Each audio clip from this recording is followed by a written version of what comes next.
Agora veja o que diz o versículo 10. Os olhos de Israel já se tinham o quê? Escurecido por causa da velhice, de modo que não podia ver bem. José, pois, fez chegar a ele, e ele os beijou e os abraçou. Chegou os dois filhos de José, ele os beijou, os abraçou, colocou entre os joelhos. Agora, irmãos, preste atenção numa coisa aqui. Lembra que Isaac não podia enxergar direito? E que o problema foi esse? Agora nós vemos a situação o quê? Se repetindo. Ou não? Porque a Bíblia vai dizer que Jacó, próximo da morte agora, José fica sabendo, vem ao encontro, avisam a Jacó, e qual é a primeira informação que a Bíblia dá? Que Jacó, ele não enxergava bem.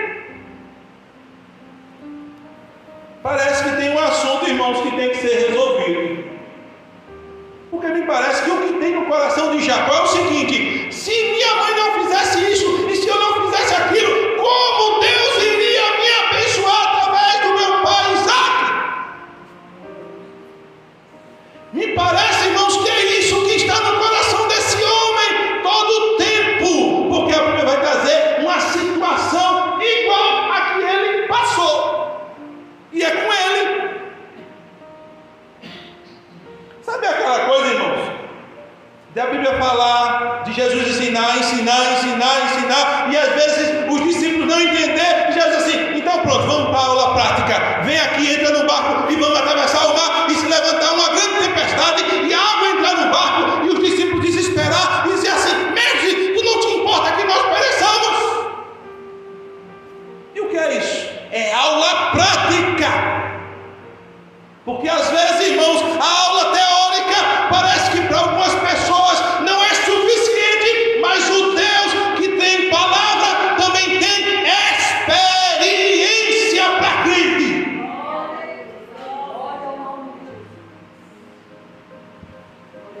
Ah, se a palavra não entra, tem problema nenhum. Jesus chama, senta e diz assim, vou te mostrar na experiência. Porque agora é Jacó que está no lugar de Esaú. Está com a visão comprometida, sem ver direito. José traz dois filhos. Não podia ser um não, irmão, para facilitar. Era dois, do jeito que foi com o pai. Veja como Deus nos ensina de forma concreta. Aí a Bíblia diz que Deus nesse dia mostrou como ia ser. Eu acredito assim, irmão. Eu acredito assim. Deus mostrou para Jacó como poderia ser. Mas na frente nós vamos ver isso se repetindo novamente. Veja como foi. A Bíblia vai dizer que José pegou o mais velho, colocou do lado certinho. O mais velho colocou desse lado, era só ele levantar a mão. E o mais novo desse lado, que era a mão esquerda, era só ele levantar a mão. Não tinha nem como errar, irmão. Era só ele fazer assim. Irmãos, na hora, Deus tratou com Jacó, mostrou a Jacó, e José contou tudo direitinho. E a Bíblia diz, sabe, irmãos, que na hora que ele vai estender as mãos, o que é que ele faz? Ele cruza, irmão. De tal forma que a mão direita ficou sobre o mais novo e a mão esquerda sobre o mais velho. A mesma situação do pai. Agora Jacó estava vivendo, irmão. A Bíblia diz que José se desespera e diz, não, papai, não é assim não. Pega na mão do pai e diz assim, o filho certo é esse aqui, papai. E sabe o que é que Jacó faz? Eu sei, meu filho, eu sei, mas o outro também será uma grande nação. Ele sabia quem era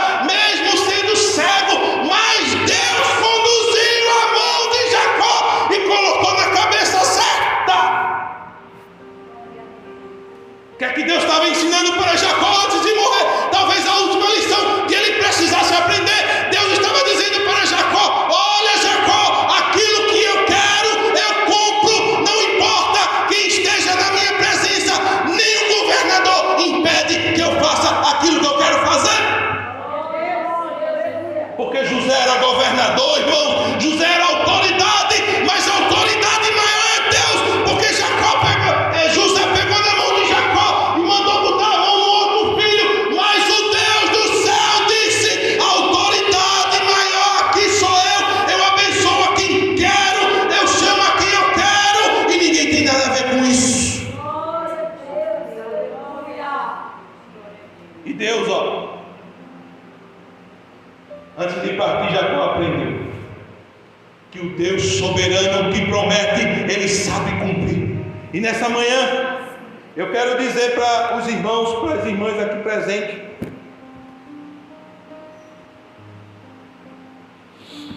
que o meu jeito traz prejuízo, mas o jeito de Deus não acrescenta dores.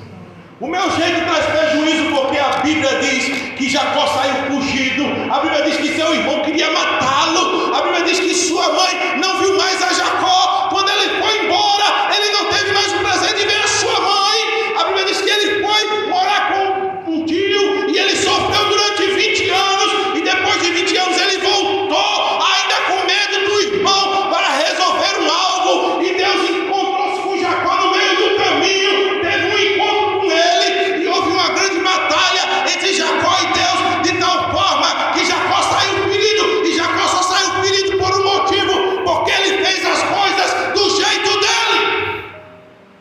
Sofreu 20 anos em Padã Arã, sendo enganado pelo seu sogro, e Deus interviu porque tinha promessa na vida dele. Veio de Padã Arã para se encontrar com seu irmão, temendo a morte. No meio do caminho teve que se encontrar com o anjo do Senhor, com o próprio Jesus Cristo. O Senhor Jesus Cristo disse: quem és tu? E ele disse: eu sou Jacó.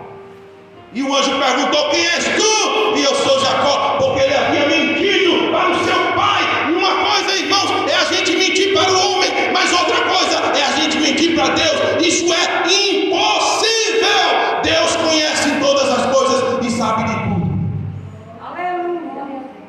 Diz a Bíblia que depois desse encontro, Jacó saiu mancando e mancou o resto de sua vida para mostrar que as coisas têm que ser feitas do jeito que Deus quer. Não é porque eu tenho uma promessa de Deus, não é porque eu sou chamado por Deus, não é porque Deus me coloca em uma posição que eu faço as coisas do jeito que eu quero, não. Eu tenho que fazer do jeito que Deus quer, senão prejuízo à vista.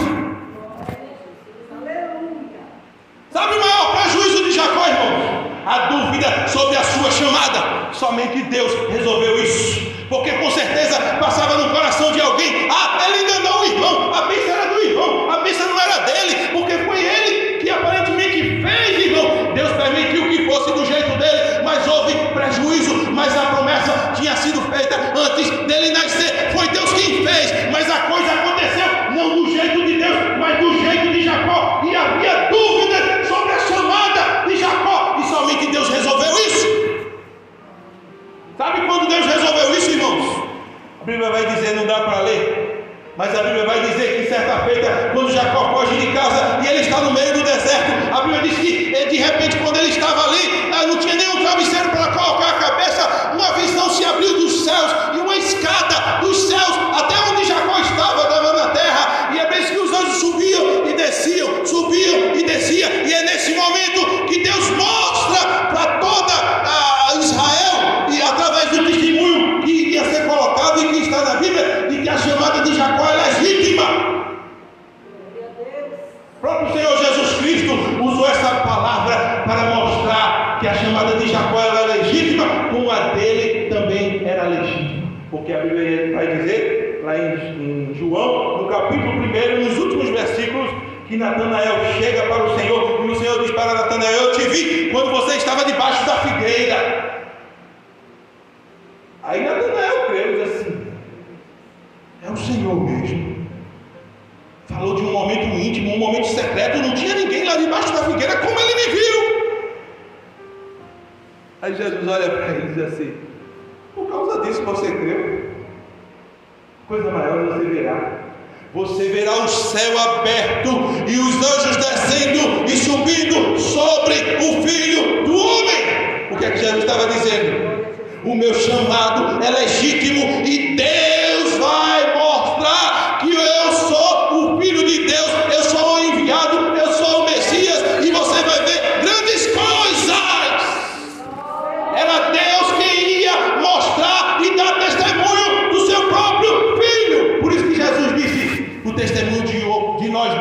tem valor, mas quem testemunha sobre mim é o Pai. O meu testemunho é verdadeiro. Coisa maravilhosa. Jacó naquele dia entendeu que Deus tinha um jeito de agir. E se fosse necessário, na hora que Esaú tivesse de abençoar, Deus invertia mesmo. Eu encerro lembrando aos irmãos da história de Balaão. A Bíblia diz que Balaão foi contratado, era profeta, mas era profeta corrompido, e diz a Bíblia que ele foi contratado para amaldiçoar o povo de Deus, e a Bíblia diz que contra Israel não há maldição, porque Deus já abençoou a Israel, e aquele que Deus abençoou não tem como ninguém amaldiçoar. E diz a Bíblia que Balaão corrompido foi amaldiçoar Israel. Quando chegou lá na hora, já pronto, irmãos, já para amaldiçoar, quando ele começou a falar, a Bíblia diz que Deus mudou a língua de Balaão, e Balaão abençoou Israel. O rei ficou chateado e disse: mas eu te contratei para tu amaldiçoar e tu abençoou, vai de novo. E aí ele foi de novo, e Deus mudou a língua de Balaão, e Balaão abençoou a Israel. E depois, terceira vez, e se fosse 1000 vezes, Deus abençoava 1000 vezes. Nós temos que aprender, irmãos, que eu não tenho que ficar ligado apenas na promessa, eu tenho que descansar na promessa, eu tenho que esperar em Deus, eu não tenho que dar ajuda a Deus para nada não. Aí eu vou dar uma ajudinha a Deus e eu vou fazer isso, senão não acontece. Se Deus se prometeu, deixa que seja do jeito de Deus, para que não haja dúvida no teu chamado.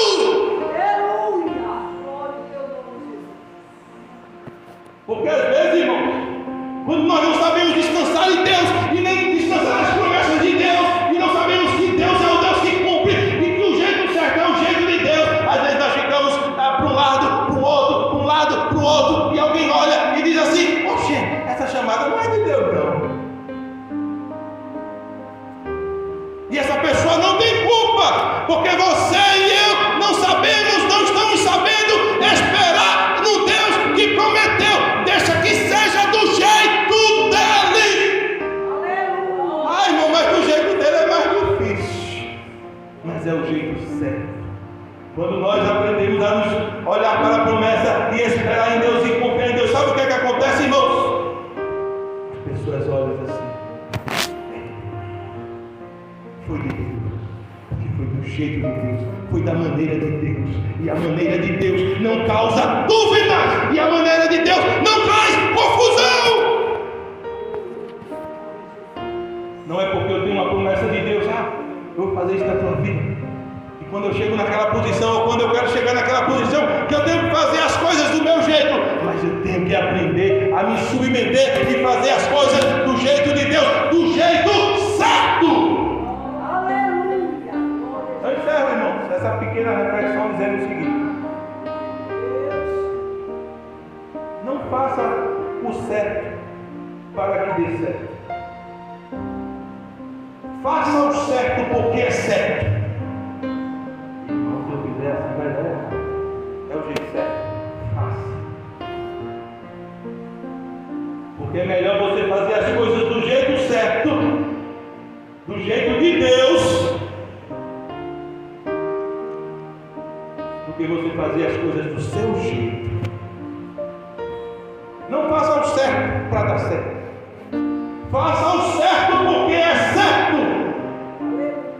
Deixe que o resultado Deus transforme. Lembra de José? Teve sonho, teve visão, foi prisioneiro, foi escravo, chegou lá, nunca imaginou o que Deus ia fazer. No final da vida, a Bíblia diz que seus irmãos chegam quando o pai morre, logo ali no capítulo 50 de Gênesis.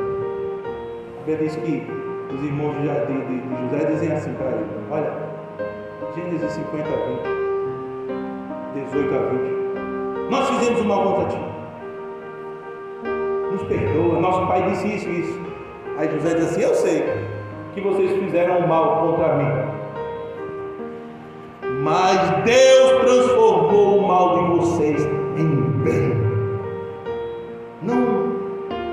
Não olhe para o resultado. Essa história de que o resultado os meios, os fins justificam os meios. É do diabo, irmãos, não é de Deus. Os fins não justificam os meios têm que ser os meios de Deus, o jeito tem que ser o jeito de Deus. Faça do jeito de Deus, agrade a Deus, porque você fazendo do jeito de Deus e agradando a Deus, não olhe para o resultado, porque o resultado pode ser até como de José: vocês fizeram o mal contra mim, mas Deus transformou em bênção. Com Deus é maioria. Se eu agrado a Deus, Deus vai mudar a situação, Deus vai mudar o quadro, Deus vai agir na minha vida, porque eu fiz do jeito de Deus. Que Deus, pois, nos abençoe nesta manhã, continue nos abençoando, e que nós possamos continuar firmes nesta palavra que o Senhor tem dado para nós. Eu agradeço